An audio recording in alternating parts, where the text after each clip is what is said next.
Hey everybody, it's Julie and Dr. A. We're back for another varieties video. Make sure to watch our series where I give him one annual, one perennial, and one shrub to get Dr. A's hot takes. So today we're starting off with geraniums.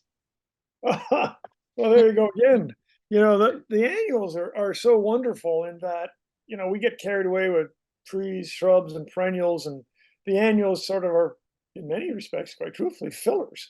But on the other hand, look behind, like that scene behind you with the trials, it's the annuals that are, I mean, they pay for the landscapes because everybody, the king of trends, the king of horticulture is color, and annuals just do that in spades. So, geraniums are certainly one of the ones. Again, when we did a video a while back, we talked about some other uh, annuals that your grandmother loves, and geraniums have been around forever. I mean, geraniums are just red geraniums.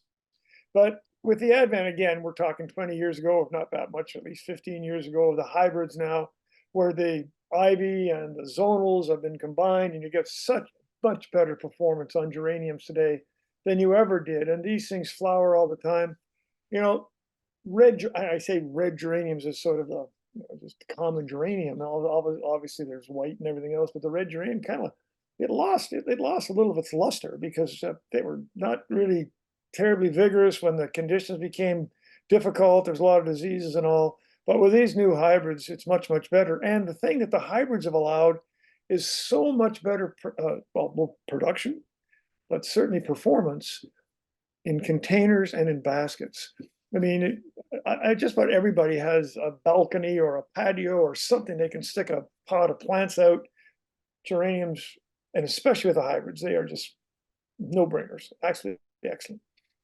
Yeah, I'm glad you remembered that that's something my grandma likes Oh, because I have a lot of those in her backyard.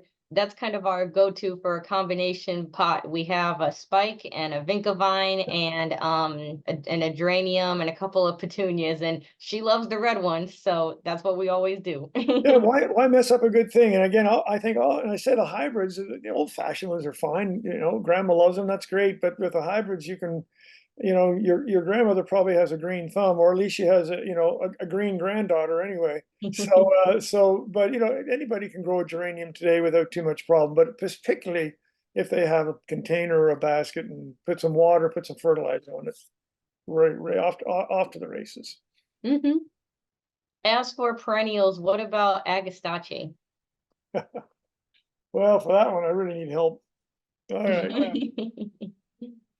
Agastache, Agastache, Agastache. It has all sorts of All cool of the above. pronunciation. It doesn't really matter. All of the above. You know,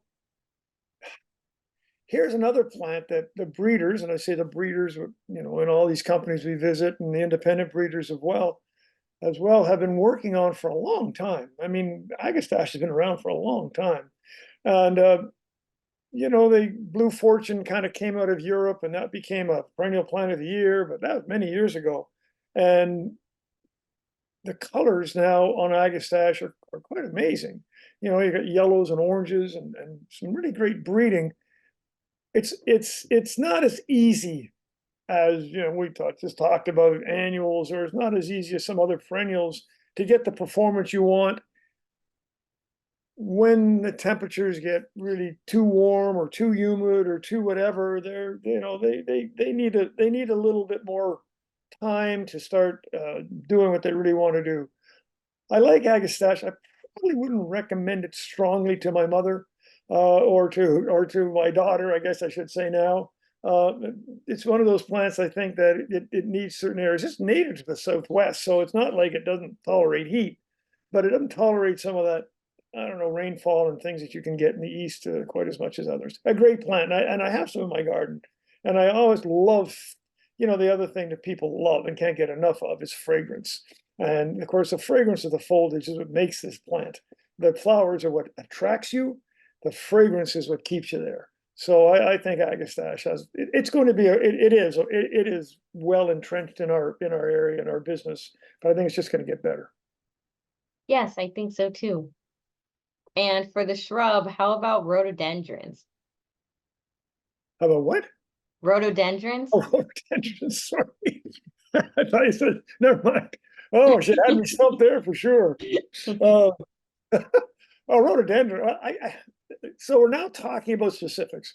Rhododendron, um, the true rhododendrons. Again, a ton of species in rhododendrons, all of which like it cool. They like, and I say like, they perform best under cool temperatures, well-drained soils. They do not tolerate wet feet. And again, I'm talking about the performance now. Growing rhododendrons in the field is also a challenge because you need deep containers because of this drainage issue. And growing rhododendrons in the landscape, absolutely shade tolerant. They tolerate warmth, they just tolerate cool temperatures better, but they don't tolerate, real harsh winters either.